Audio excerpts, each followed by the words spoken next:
बर्दाश्त किया, आधे से ज्यादा जेल में जा चुके हैं और बाकी के लोगों को अभी जाना है। जिन लोगों ने ऐसे ऐसे प्रपंड महल से बच्चे बना दिए, आदमी की गर्दन पर हाथी की गर्दन लगा दी, इस देश को छू दिया, जो बंदर निकल गया। आज मंच पे बहुत सारी ऑडियंस और आप सब यहाँ पर, हम बहुत ऊंचे नहीं है और आप कोई नीचे नहीं है। मैं सबसे पहले आपको सलाम करता हूँ, दूसरी सलाम करता हूँ मंच पे इन सभी नेताओं को।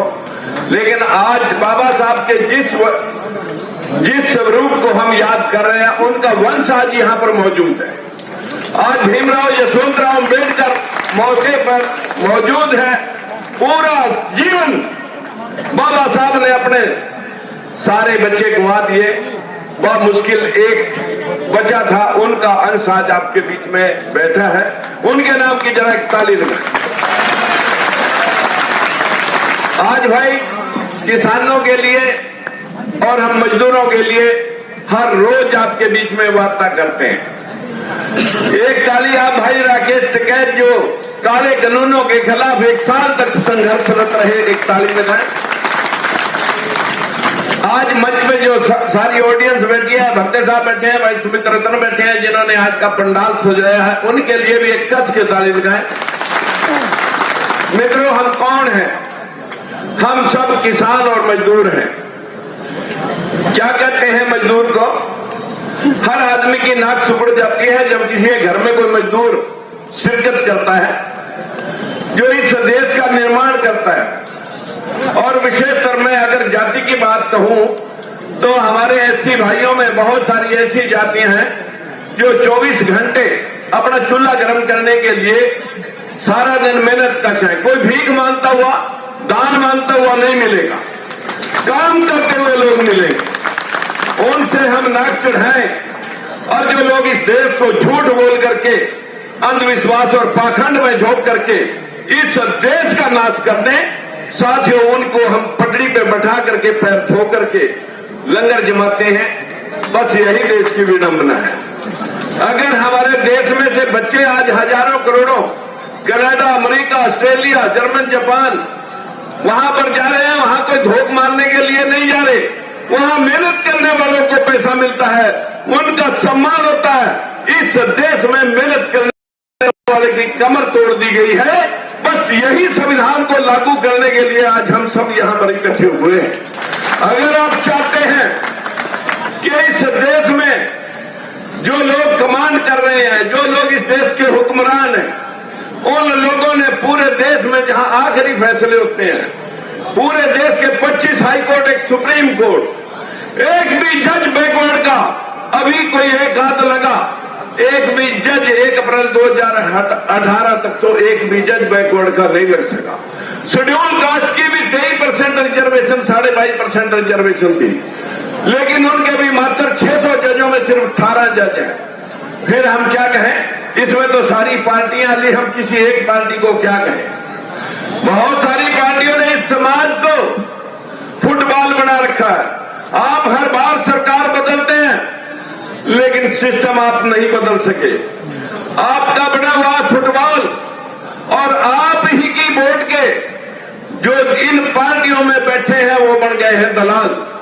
और आप गरीबी, बेरोजगारी, लाचारी का आपको साथियों अभी तक नहीं है मलाल। हमारा भी एक दल, एक पार्टी हो, हम भी इस देश के निर्माता हो, जिसकी महात्मा ज्योतिबा फूले और भीमराव अम्बेडकर है एक मिसाल। आपने इस मिसाल को ध्यान में रखते हुए जगाओ इस मिसाल को, घर घर में जाकर के अंधविश्वास और पाखंड का चीरहरण करो। जब आप ये कर देंगे तो हमारा समाज जागरूक हो जाएगा और हम सत्ता की तरफ अपने आप चले जाएंगे।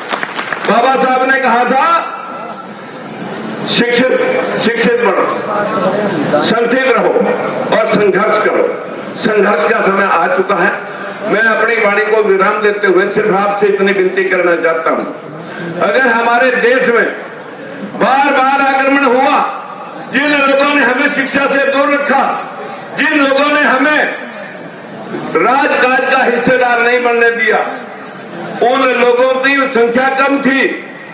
हम उनका साथ नहीं इसलिए दे सके क्योंकि हमें पता नहीं कि हम गुलाम किसके हैं, विदेशियों के गुलाम हैं या देश वालों के गुलाम हैं। हम सारे गुलाम ही रहे।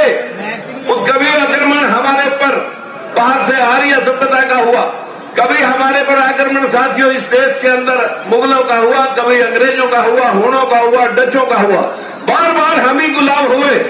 ये गुलामी हमारी नसों में चली गई है। मेरी हाथ जोड़कर विनती है, इस गुलामी से बाहर आए, अंधविश्वास से बाहर आए। 21वीं सदी है, विज्ञान की सदी है। साथियों, बाबा साहब ने स्वर्ण अक्षरों में लिख रखा है कि 20वीं सदी अंधविश्वास और मनुवाद की थी, 21वीं सदी मेरा समाज जगेगा और राज की तरफ बढ़ेगा। मैं दावे से ये बात कह सकता हूं। मित्रों, आज समय आ चुका है। मैं आप सभी को प्रणाम करता हूं। हर रोज जब हम अंधविश्वास के ऊपर चोट करते हैं तो न जाने कितने लोग हमारे ऊपर प्रहार करते हैं कि राजकुमार सैनी किसी जाति का नाम ले रहा। साथियों, जिन जिन लोगों ने भगवान बनने का प्रयास किया, आधे से ज्यादा जेल में जा चुके हैं और बाकी के लोगों को अभी जाना है। आप चिंता मत करें, यहाँ कोई जाति की बात नहीं है। हम किसी जाति के खिलाफ नहीं बोलते। अंधविश्वास फैलाने वाले लोग जो इस देश को मानसिक गुलाम बना चुके हैं, जिन लोगों ने ऐसे ऐसे प्रपंड महल से बच्चे बना दिए, आदमी की गर्दन पर हाथी की गर्दन लगा दी, इस देश को सूर्या जो बंदर निकल गया, जो इस देश में ये चीज साबित करने वाले थे, कसम से मां कसम, ये देश आज भी वही खड़ा है। हमारी नारी शक्ति, बदकिस्मती देखिए, जो बाबा साहब ने नारी शक्ति को संविधान के जरिए शिक्षा का अधिकार दिया, पति पिता की जायदाद में अधिकार दिया और अधिकार दिया, राष्ट्रपति बन सकती है, प्रधानमंत्री बन सकती है, जज एसपी डीसी बन सकती है, लेकिन किसी मंदिर की महंत नहीं बन सकती। फिर भी 50% जो आबादी हमारी नारी जाति की है, वो मंदिरों की गुलाम हुई पड़ी है। जो उसमें पढ़ाया जा रहा है, जो नारी को पढ़ा दिया गया, वो अपने बच्चे को उतना कायर और डरपोक बना रही है। हमें अपनी बहनों को, अपनी माताओं को, अपनी घरवालियों को भी समझाना पड़ेगा कि आप विज्ञान की तरफ बढ़े और इस देश के संविधान को मानते हुए इसका हम निर्माण करना चाहते हैं। सबके अधिकार सबको मिले, सबको बराबरी हो। जहां जहां से दुनिया में बराबरी आई, उन्हीं देशों का विकास हुआ। आज जापान 100% बुद्धिस्ट कंट्री है मित्रों। आज विश्व की 70% टेक्नोलॉजी कल जापान की है, जहां कोई देवी देवता नहीं है।